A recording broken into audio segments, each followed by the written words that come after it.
식구들 한 사람 한 사람 머리 위에 우리 구주 예수 그리스도의 크신 은혜와 구원의 복이 영원히 함께 하시기를 주님의 이름으로 축원합니다.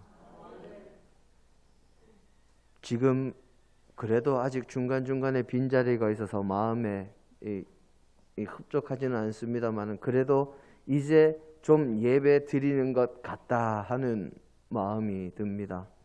늘 1부, 2부로 나누어서 지금 앉으신 이 절반 정도, 그러니까 지금 이 자리에 절반 정도가 채워 있으니까 얼마나 이 중간중간에 흔히 하는 말로 아이들 그 이빨이 하나씩 빠진 것 같아서 참 보기가 그랬는데 오늘 자리가 이렇게라도 채워지니 참 마음이 기쁘고 즐겁습니다. 우리 주님의 마음이 더욱 흡족하실 줄로 믿습니다. 오늘은 어린이 주일입니다. 거기에 청소년 주일이지요. 예전에는 어린이 주일이라고만 했는데 이 주일 이름이 어린이 청소년 주일이라고 이제 바뀌었습니다. 어린이만 배려받고 어린이만 존중받을 대상이 아니라 청소년도 충분히 배려받고 존중받으며 어른들의 도움과 공감으로 이 자라나야 하는 소중한 존재임을 우리 교단에서 상기하고 이 어린이 주일을 어린이 청소년 주일로 이번에 바꾸었습니다. 어린이들도 인격체요. 어린이들이 존중받아야 하는데 그렇지 못함을 보고 이 어린이날이 만들어졌습니다. 그리고 그에 따라서 어린이 주일도 제정을 했다가 어린이들이 존중받는 것이 마땅하지만 청소년들도 그러한데 청소년 주일이 따로 없음을 생각하고 청소년들도 함께 존중하자, 함께 그들을 공감하고 배려하자 하는 뜻을 담아서 어린이 주일을 어린이 청소년 주일로 우리 총회에서 바꾸었습니다. 평소에도 늘 그러해야 하지만 오늘 그리고 특별히 이번 주간은 어린이와 청소년들을 더 존중하고 배려하는 한 주간이 되기를 간절히 바랍니다. 오늘 우리의 본문은 어린이 주일이라면 항상 설교되어지는 이 설교 본문으로 선택되는 말씀 가운데 한 구절입니다. 주님께서 하나님의 말씀을 전파하시고 하나님 나라의 사역을 감당하시면서 이 갈릴리의 여러 지역을 다니시다가 이제 당신의 모든 사역을 마무리하시고 인류 구원의 이 마지막 사역인 십자가 사역을 감당하시기 위해서 예루살렘으로 가시기 직전에 이 가이사랴 빌립보에서 제자들과 퇴수회, 요즘으로 치면 수련회입니다. 수련회를 가지시면서 세상 사람들이 나를 누구라 하느냐, 너희는 나를 누구라 하느냐 하는 질문으로 베드로의 신앙 고백을 이끌어내심으로 이 당신께서 어떤 분이신지, 믿음의 사람들이 어떤 신앙을 가지고 살아야 하는지 스스로 고백하게 만드심으로 주님께서 십자가를 지신 이후에도 온전한 마음으로 교회 공동체를 만들어갈 기회를 주셨습니다. 그리고 그 시간, 그 사건 끝에 주님의 고난과 부활에 대해서도 말씀하셨지요. 그 후에 변화산 사건을 통해서 정말 주님 당신께서 누구이신지를 제자들에게 다시 한번 알게 하시고 귀신 들린 아이를 고치시며 정말 믿음의 사람들에게 필요한 것이 무엇인지를 알게 하셨습니다. 주님께서 귀신 들린 아이에게서 귀신을 내어 쫓으실 때 이 당신의 마지막이 가까워 왔음을 아시기에 내가 언제까지 너희와 함께하며 언제까지 너희와 함께 이 일들을 해야 하느냐 하고 말씀하시면서 그 아이의 아비와 제자들의 믿음이 부족해서 귀신을 내어 쫓지 못했다고 마태복음 17장 20절에서 말씀하시고 또 기도하지 않으면 귀신을 내어 쫓을 수 없음을 이 동일한 사건을 기록한 마가복음 9장 29절에서 말씀으로 알려주십니다. 즉 믿음의 사람은 믿음으로 그리고 기도로 나아가며 그렇게 살아야 귀신을 내어 쫓고 사람의 영혼을 회복시킬 수 있으며, 믿음의 백성들이 죄악된 세상에서 살아갈 때 믿음을 가지고 살아가야 하고 늘 하나님께 기도하며 하나님의 능력의 도우심을 힘입어야 한다는 것을 귀신 들린 아이를 고치시며 보여주시고 가르쳐 주셨습니다. 그런 일들이 있은 후에 주님께서 갈릴리에서 하나님의 말씀을 전하시며 당신의 사역을 감당하실 때 제자들이 주님 앞에 나와서 묻습니다. 천국에서 누가 큰 자니까 하고, 이 주님께 제자들이 이렇게 여쭐 때 주님께서 제자들에게 대답하신 말씀이 바로 오늘 우리의 본문 말씀입니다. 당시에 주님을 따르던 제자들은 주님을 따르다 보면 주님의 나라가 이 땅에 임할 터이요, 주님께서 보좌에 앉으실, 권좌에 앉으실 때가 올 것이라고 믿어 의심치 않았습니다. 그래서 주님께서 보좌에 앉으시면 주님의 제자인 자신들이 주님의 측근으로 주님 나라의 권좌에 앉게 될 것을 또한 믿어 의심치 않았습니다. 그러다 보니 제자들 사이에서는 늘 누가 더 큰 자인가 하고 서로 다투며 티격태격하고, 주님의 나라가 이 땅에 임할 때에 주님 다음 가는 자리를 누가 차지할 것인가, 주님 다음 가는 권력자, 또 그 다음 권력자가 누가 되어야 할 것인가를 늘 다투었습니다. 그런 생각을 가지고 있던 제자들이 누가 천국에서 큰 자인가 하는 것을 주님께 여쭙는 것은 천국도 이 세상과 같다고 생각하는 그 어리석음에 천국에서 누가 큰 자인가 하는 자신들의 물음에 주님께서 주시는 그 답에 따라서 제자들 스스로 자신들의 서열을 정하는 것뿐만 아니라 자신의 서열을 어떻게 하면 높일 수 있는가 하는 마음으로 주님께 천국에서 누가 큰 자니까, 어떤 사람이 천국에서 큰 자입니까 하고 주님께 여쭈었습니다. 그때 주님께서 제자들에게 대답하시기에 앞서서 한 어린아이를 불러서 모두의 가운데에 세우시고 제자들에게 오늘 우리의 본문과 같은 말씀을 들려주십니다.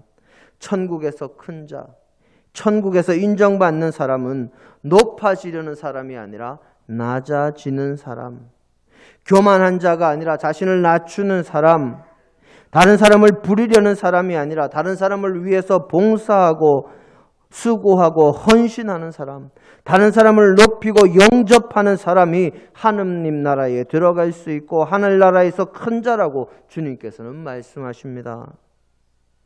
제자들의 생각이나 제자들의 의도와는 완전히 다른 말씀, 이 다른 대답을 주신 것이요, 제자들이 실천하기에는 당장에는 참으로 어려운 말씀이었습니다. 지금까지 누가 크냐, 누가 더 높은 자리, 누가 더 많은 권력을 차지하는 것이 옳으냐 하던 제자들이 어떻게 한순간에 서로를 섬기고 자신을 낮추며 다른 이를 높이는 그런 모습을 보일 수 있겠습니까? 주님은 주님의 나라와 세상의 나라를 똑같은 것으로 생각하고 세상의 사람들처럼 그저 높은 자리에 앉아서 다른 사람을 부리며 권세를 과시하려는 생각을 가지고 있던 제자들이 어떻게 한순간에 높아지려는 이 모습을 버리고 낮아지며 섬김을 받으며 남을 부리려던 모습을 버리고 다른 이들을 섬기며 봉사하는 마음과 자세를 가질 수 있겠습니까?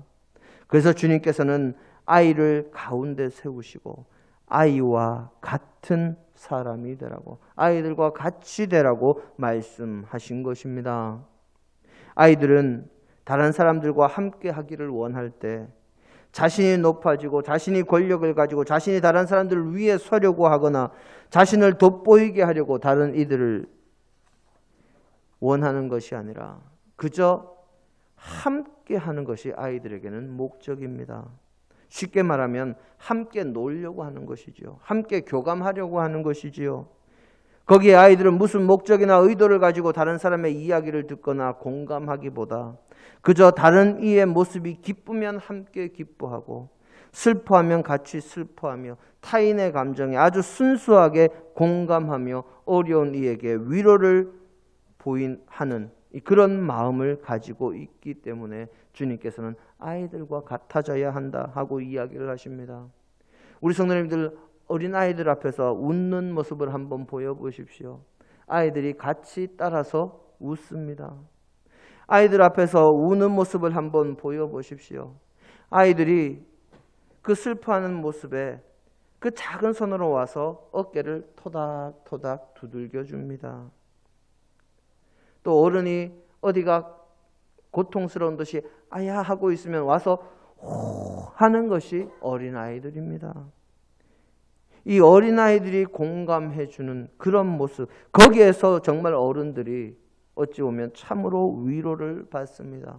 그것은 어떤 계산도 깔려 있지 않은 정말 순수한 공감이기 때문입니다.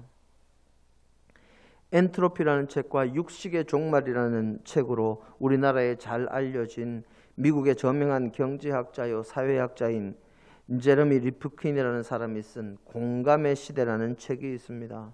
그 책에서 이 리프킨은 지금까지 인류의 역사를 그리고 인류의 문명을 이끌고 온 것이 그 기본적인 동력이 많은 사람들은 그것이 이기심이라고 인간의 욕심이라고 이야기를 했지만 이분은 그것이 아니라 공감하는 능력이었다 하는 것을 여러 가지 자료들을 통해서 분석해서 보여주고 있습니다. 이제 에너지 전환의 시대를 살아가는 이 21세기 그리고 이제 코로나19를 지나서 뉴노멀의 시대인 이 현대를 이끌 핵심적인 역량도 역시 이기심이나 욕심이 아니라 공감의 능력이라고 그는 주장합니다. 시대를 변화시키고 이끌어 나가는 힘이 자신만을 위한 이기심이 아니라 공감이라는 말은 지금 이 땅에서 무한 경쟁의 시대를 살아가는 우리로서는 정말 귀담아 들어야 할 내용의 이야기입니다. 사실 현대를 살아가는 현대를 지배하는 코드는 특히 우리나라의 현실을 지배하는 말은 늘 경쟁, 줄 세우기를 뜻하는 컴피티션이었습니다.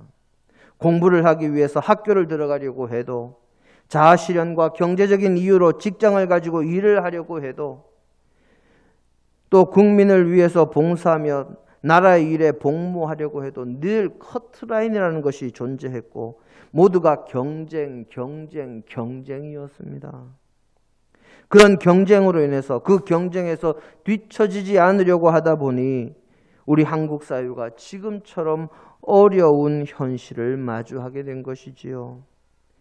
이런 현실에서 리프킨은 세상을 이끌어가는 것은 늘 이기심과 경쟁인 것처럼 보이지만 실제로 역사를 진척시키는 이 긍정적인 힘은 컴패션, 바로 이웃의 아픔에 공감하는 사랑, 그리고 이웃을 긍휼히 여기는 마음, 이 공감이라고 그렇게 주장을 했습니다. 예수님께서도 우리에게 말씀하시고 또 우리에게 권면하실 때 늘 경쟁이 아니라 우리를 사랑하시고 긍휼히 여기시는 그 공감, 그 사랑을 통해서 우리에게 다가오셨습니다. 하나님 그리고 예수님께서 우리를 긍휼히 여기시는 그 공감의 절정은 성자 하나님이신 예수님께서 육신을 입으신 성육신 사건이요. 성육신 사건의 가장 핵심은 바로 우리의 죄를 대속하는 십자가였습니다. 인간의 삶과 인간의 죄악과 인간의 아픔과 인간의 모든 것에 공감하시려고 하나님은 사람이 되셨고 그 공감과 사랑으로 인하여 우리를 위해서 목숨을 던져 십자가를 지심으로 인류의 구원을 이루셨습니다. 그래서 정말 진정한 믿음의 사람이라면, 주님을 진심으로 믿고 따르는 그리스도인이라면 세상에서 살아가면서 얼마나 빨리 그리고 얼마나 높이 출세나 성공의 길에 올랐는가를 인생의 목표나 삶의 기준이나 성공의 기준으로 삼아서는 절대로 안 됩니다. 진정한 그리스도인이라면 오히려 얼마나 빨리 공경에 빠진 사람에게 손을 내미는가, 즉 어려움이나 고난을 겪는 사람이나 또 슬픔과 고통을 당하는 사람의 처지에 얼마나 긍휼히 여기는 마음을 가지고 그들에게 공감하며 사랑의 손길을 내밀 수 있는가 하는 능력을 키우는 사람이 진정한 믿음의 사람입니다. 어떤 성도님이 천국을 소망하고 신앙생활 하다가 환상 중에 하나님 나라의 하늘나라에 올라갔습니다. 이 하늘나라에서 정말 아름답고 귀한 경치를 보게 됩니다. 길은 전부 유리같이 맑은 정금으로 포장되어 있고 하늘나라의 성벽은 온갖 보석으로 치장되어 있으며 여기저기에서 하나님을 찬양하는 아름다운 노랫소리가 들리고 태양빛보다 더 밝고 아름답고 성스러운 느낌이 드는 정말 형용할 수 없는 빛 가운데 세상이 있는 것을 보고 정말 감동, 감격, 은혜를 받았습니다. 하늘나라의 모습이 성경에 기록된 그대로라서 놀랐고 그 아름다움이 자신의 상상 이상이라서 놀랐습니다. 그런데 가장 놀라운 것은 바로 그 하늘나라에 사는 사람들의 모습이었습니다.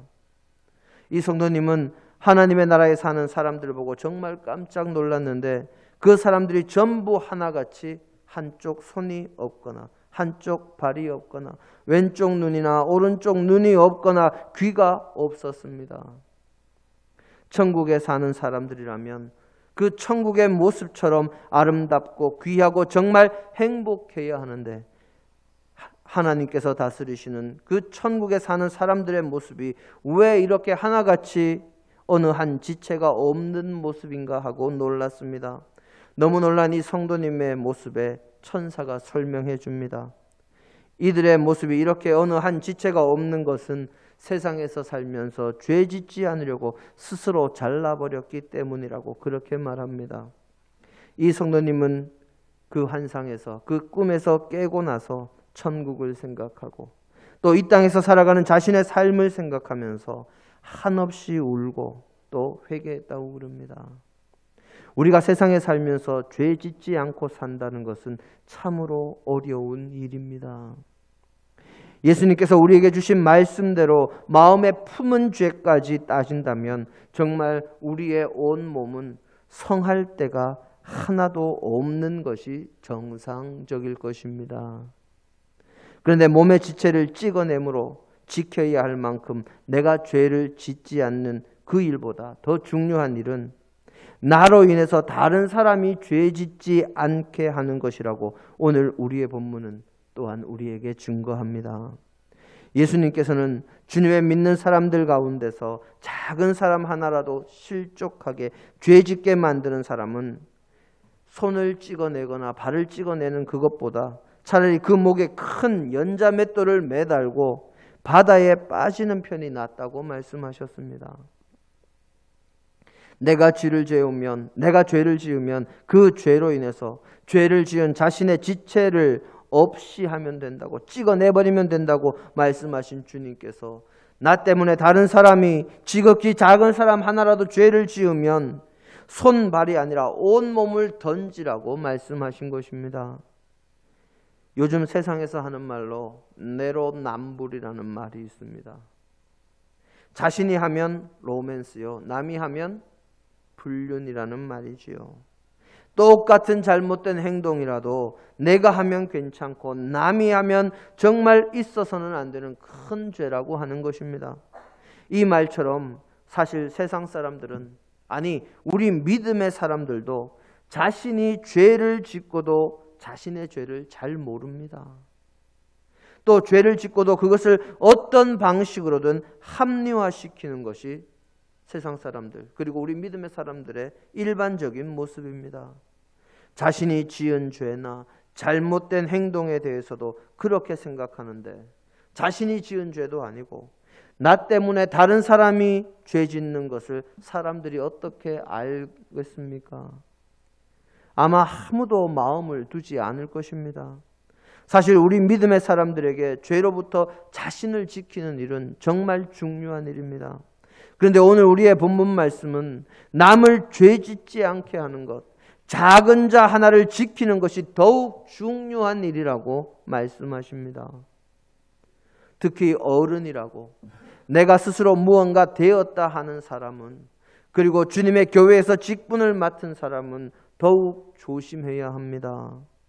주님께서는 작은 사람 하나를 실족해 하면 연자 맷돌, 사람이 돌리는 맷돌도 무거운데 사람이 돌리는 맷돌이 아니라 사람보다 힘이 훨씬 센 가축들에게 돌리도록 만든 그 커다란 연자 맷돌을 목에 매달고 바다에 던지는 것이 낫다고 말씀하셨습니다. 믿음의 사람들은 세상 사람들 앞에서, 직분자는 초신자들 앞에서, 어른들은 아이들 앞에서 날마다 목에 연자 맷돌을 다하는 심정으로 조심하며 스스로를 살펴야 한다는 이야기입니다. 무엇을 살펴야 합니까?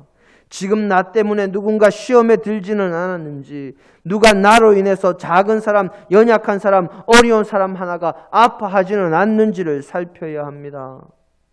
주님께서는 누가 큰 자인가, 누가 더 중요하고 누가 더 높은 자리에 올라야 하고 누가 더 큰 권세를 부리는 것이 마땅한가 하는 것에 대한 그 관심을 가지는 제자들의 물음에 오늘 우리의 본문 말씀을 통해서 제자들에게 서로 세상의 가치만을 쫓으면서 이기심과 경쟁을 하지 말라고 말씀하고 계시고, 거기에 이어서 누구든지 자신이 범죄하지 않는 것뿐만이 아니라 다른 사람을 범죄하지 않게 서로 섬기며 서로의 처지에 사랑으로 긍휼히 여기고 공감하며 배려할 줄 아는 사람이 되어야 함을 주님께서는 오늘 우리의 본문을 통해서 주님의 제자들과 그리고 오늘을 살아가는 저와 여러분, 우리 모든 믿는 사람들에게 가르치고 계신 것입니다.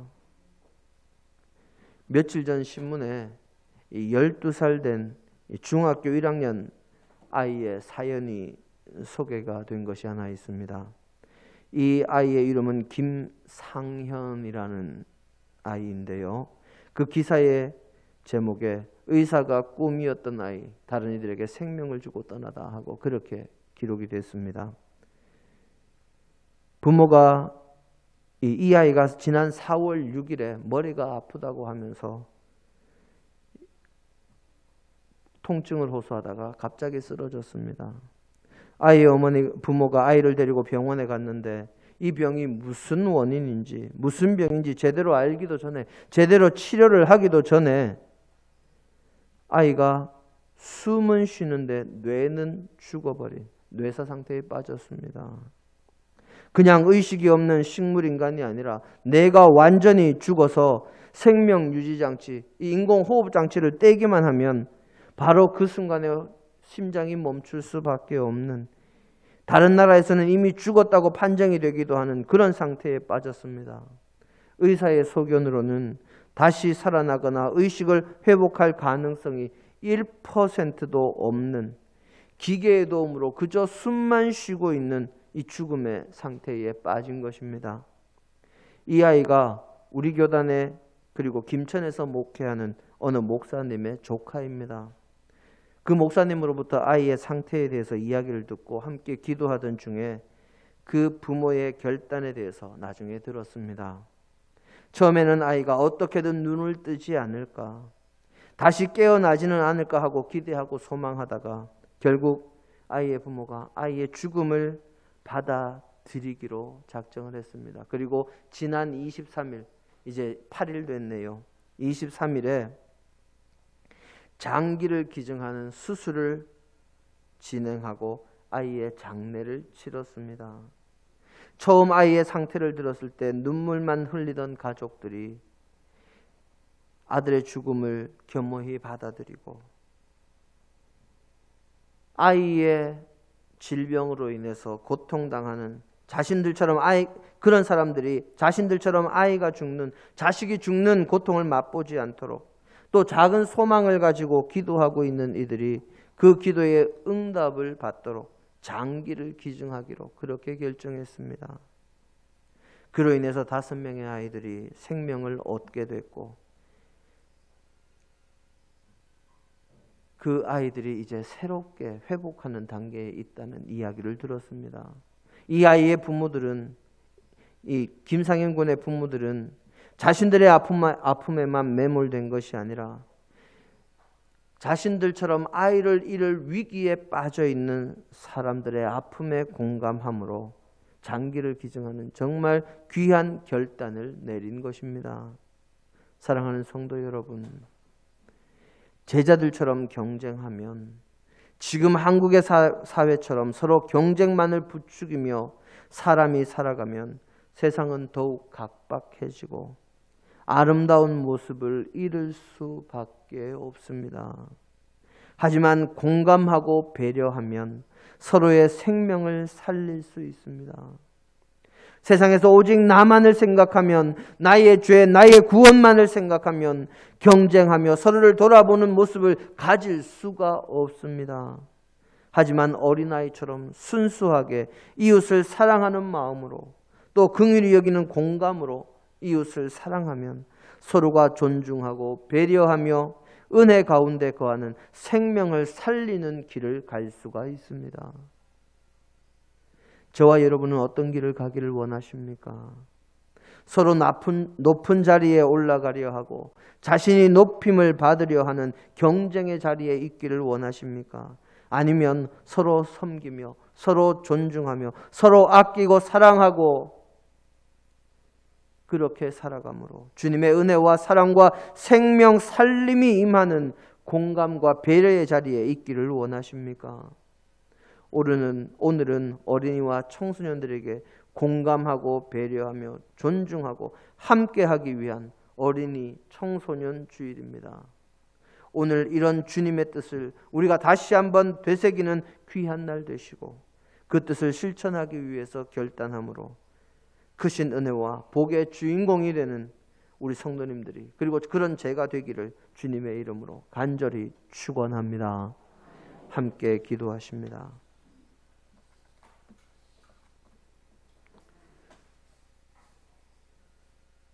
능력으로 우리를 지키시는 하나님, 우리에게 서로 다투고 싸우고 경쟁하기보다 서로를 사랑하며 긍휼히 여기며 공감하기를 원하시는 주님, 주님께서 그런 모습으로 이 땅에 오셨고 십자가를 지셨음을 저희가 늘 기억하게 하시고 오직 주님의 영광만을 드러내는 주의 자녀들이 되게 하옵소서. 오늘도 주께서 우리를 붙드시고 은혜로 채우실 줄 믿으며 예수님 이름으로 기도드립니다. 아멘.